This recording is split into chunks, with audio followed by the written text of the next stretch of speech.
Iniciando a parte 2, então, da nossa aula número 4, equivalentes jurisdicionais e alternativas à jurisdição.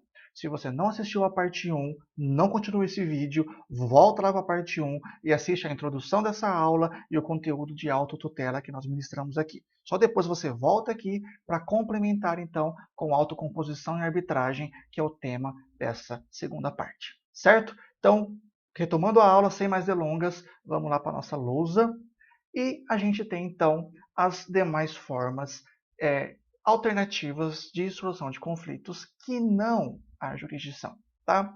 Já falamos da autotutela, está lá na parte 1, e agora vamos nos concentrar e trocar uma figurinha rápida sobre conciliação, mediação e arbitragem. Tá? Lembrando que essa aula está inserida no contexto de parte geral de processo civil, então nós não iremos explorar esse tema com a profundidade que ele pode.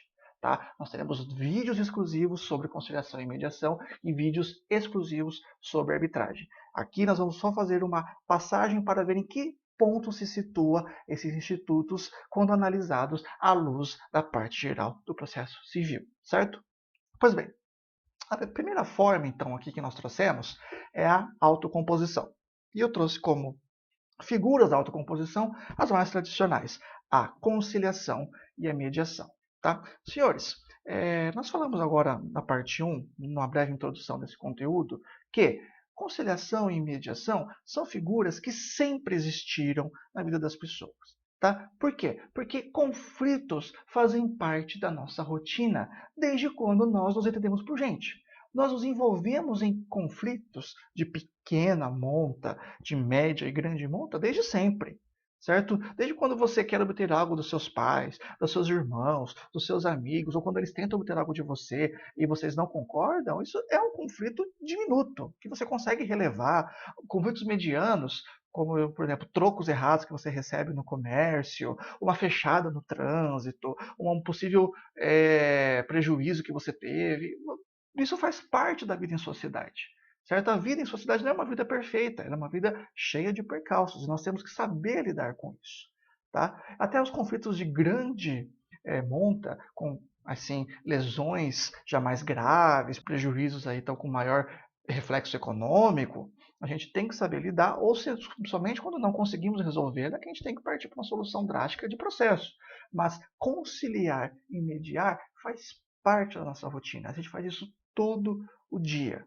Acontece que quando chega num ponto que nós não conseguimos fazer isso por conta própria, nós temos que partir para uma ajuda, um auxílio. E aí que entram essas figuras, então, como formas alternativas à jurisdição. Então, a conciliação e mediação não deveria ser uma grande novidade. Mas ela de fato é. Nunca se falou tanto nesses institutos como depois do advento do CPC 2015. E isso tem uma explicação muito lógica, que foi qual? Que foi a oficialização dessas audiências de conciliação e mediação como regra no procedimento civil ordinário. Até o advento do CPC 2015, nós tínhamos a audiência de conciliação obrigatória só no antigo rito sumário e lá no rito sumaríssimo do Juizado Especial Cível. No rito ordinário, rito comum, nós não tínhamos uma previsão de obrigatoriedade dessas audiências de conciliação. Ficava a cargo do magistrado visualizar uma possibilidade, se ele desejasse, em fazê-la.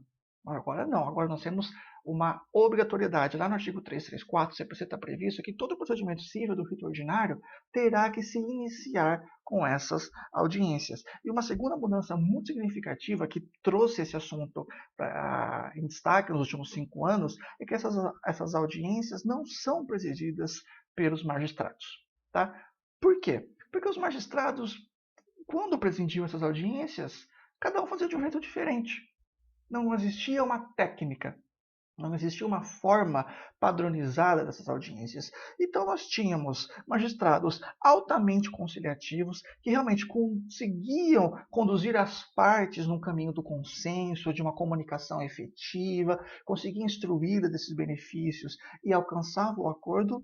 Mas nós tínhamos tantos outros magistrados que não tinham dom para essa função e acabavam tendo atuações horrendas nessas audiências. Se você não participou de uma nessa época, pergunta para alguém que participou e que com certeza vai conseguir te trazer exemplos como esse, de magistrados que amedrontavam as pessoas, os advogados em audiência, dizendo: olha, acho bom fazer esse acordo, senão eu vou julgar. E você está vendo aqui que não está bom para você esse processo. Olha, não costumo dar isso para esse tipo de pedido, então acho bom fazer acordo. Sabe? Era conseguir o acordo na base do medo, e por que não dizer, na base de uma ameaça por vezes. As pessoas faziam um acordo sem vontade, apenas com medo do que poderia vir na decisão a ser proferida no futuro por aquele magistrado. Então, as audiências de conciliação eram esse show de horror. Eu tinha coisas boas, tinha coisas medianas, tinha cenas ruins que não geravam no Instituto uma respeitabilidade pelo setor. Tá? Então, era um tipo de audiência que os advogados até iam fazer por tabela. Nem iam tão preparados, porque sabiam que podiam esperar qualquer coisa. Tá? Então, quando eu tenho a figura de um conciliador e de um mediador, com um roteiro padronizado, com técnicas muito bem definidas pelas resoluções do CNJ, pela formação desses profissionais, eu passo a ter sessões onde o resultado acaba sendo atingido de fato, onde a conciliação e a mediação acaba sendo empreendida com uma qualidade muito maior, certo? Para possibilitar justamente o atingimento de uma solução consensual. E se engana quem pensa que esses institutos foram implementados para baixar o estoque de processos. Nossa, professor, tem muito processo, os juízes precisam que as partes façam um acordo para diminuir o volume de processo para a sentença. Olha, pode até ser que alguém tenha tido essa finalidade quando pensou em trazer essa obrigatoriedade, mas teoricamente esses institutos não se prestam para baixar estoque de fóruns, eles se prestam para buscar uma solução consensual entre as partes. E por quê? Simplesmente pelo motivo de que as melhores soluções para os problemas são dadas pelas pessoas envolvidas no problema. Então, quando você ajuiza uma ação, você está terceirizando o seu problema para que uma pessoa que você não conhece, que é o juiz, decida por você quem tem razão. Então, quem melhor que você para resolver o seu próprio problema? Então, esse é o espírito de um sistema autocompositivo. Por isso que a gente diz que esses institutos são modernos e são altamente incentivados, porque a melhor solução de um problema é aquela dada pela própria pessoa envolvida, onde ela resolve a partir da sua autonomia de vontade, sem qualquer decisão atravessada de cima para baixo por um magistrado que ela nem conhece e ela sequer sabe o que ele pensa da vida. Conciliação e mediação normalmente são confundidas como sinônimos, mas não são. São institutos que possuem um resultado em comum, pois é consensual e oriundo da autonomia de vontade das partes, mas elas têm algumas sutis diferenças que as tornam então distintas uma da outra. A principal diferença é o tipo de conflito que cada uma se destina a resolver. A conciliação é um instituto que visa sanar conflitos em que as pessoas envolvidas não possuem vínculos afetivos entre si, enquanto que a mediação se destina para sanar conflitos em que as pessoas envolvidas possuem vínculos afetivos entre si. Então, a grande diferença entre elas é o conflito a ser tratado possui afeto, possui uma relação de intimidade entre as partes, ou são apenas pessoas com uma relação comercial, uma relação mais distante. Isso muda tudo. Por quê? Porque o afeto ele muda a forma como a gente lida com os nossos conflitos. Tá? O afeto ele tem o condão de turvar, de neblinar a nossa visão. A gente não consegue enxergar coisas óbvias quando nós estamos magoados, quando nós estamos com nossos sentimentos feridos e as nossas expectativas frustradas. E tudo fica mais difícil nessas discussões porque nós trazemos para a discussão todo esse aspecto emocional e toda a carga emotiva. Por isso que na conciliação, o conciliador pode ter uma atitude um pouco mais incisiva, uma conduta um pouco mais forte ao recomendar posturas para as partes, ao fazer advertências sobre escolhas e, por que não, sugerir uma solução. Pois é, o conciliador ele pode dar uma opinião sobre qual seria uma forma ideal de resolver aquilo amigavelmente. E por que ele pode fazer isso? Porque as pessoas ali envolvidas não têm relação afetiva, é uma relação meramente comercial, uma relação negocial, em que eventual sugestão não vai ofender uma ou outra. Já na mediação, o mediador tem que tomar muito cuidado com o que ele fala, porque a relação ali não é por vezes um bem a ser partilhado sobre quem tem razão naquela casa, naquele veículo, naquele direito. Não uma simples discussão sobre a guarda das crianças, mas sim eu tenho ali uma vida dedicada, uma relação de amizade, uma relação de sentimento, de amor que não foi correspondida e que isso traz toda uma carga negativa para aquelas pessoas que vão lidar com aquela coisa simples, do tipo, nossa, essa casa tem que ser dividida meio a meio, mas aquela casa era para ser o lar dos sonhos daquela pessoa, era para ser o lugar em que a família ia se desenvolver, e por vários motivos acabou não sendo. Então o mediador não pode sair por aí fazendo sugestões, porque ele pode acabar ofendendo alguma das partes e aquela reunião que era para ser produtiva acaba virando um caos. Então, as diferenças de conflitos atraem formas de solução autocompositivas distintas. Relações afetivas vão para a mediação, em que o mediador vai buscar a recomposição das comunicações, a recomposição dos vínculos entre as partes, não para fazer um casamento, por exemplo, que está destruído, ser retomado, mas para que as pessoas envolvidas então se respeitem como seres humanos, às vezes com filhos menores, que respeitem os seus filhos e busquem juntos aquela solução. Já a conciliação tem um escopo mais rápido, um escopo mais de solução, em que ele pode inclusive sugerir contribuições para que elas consigam resolver aquele problema por conta própria, sem depender de uma decisão judicial. Certo? E olha que legal, a mediação, por ter mais esses cuidados no trato com os conflitos, ela tem uma lei própria. É uma lei que surgiu quase que na sombra do CPC 2015, tanto que é do mesmo ano. Olha só, o CPC é a Lei 13.105 de 2015 e a da mediação é a Lei 13.140 de 2015. Tá? E lá tem tudo que a gente precisa saber sobre esse assunto. Volto a dizer, nós vamos ter uma aula específica sobre esse assunto. Você não se desespere, tá? Nós vamos explorar esse assunto com muita profundidade, porque é um assunto que muito me interessa.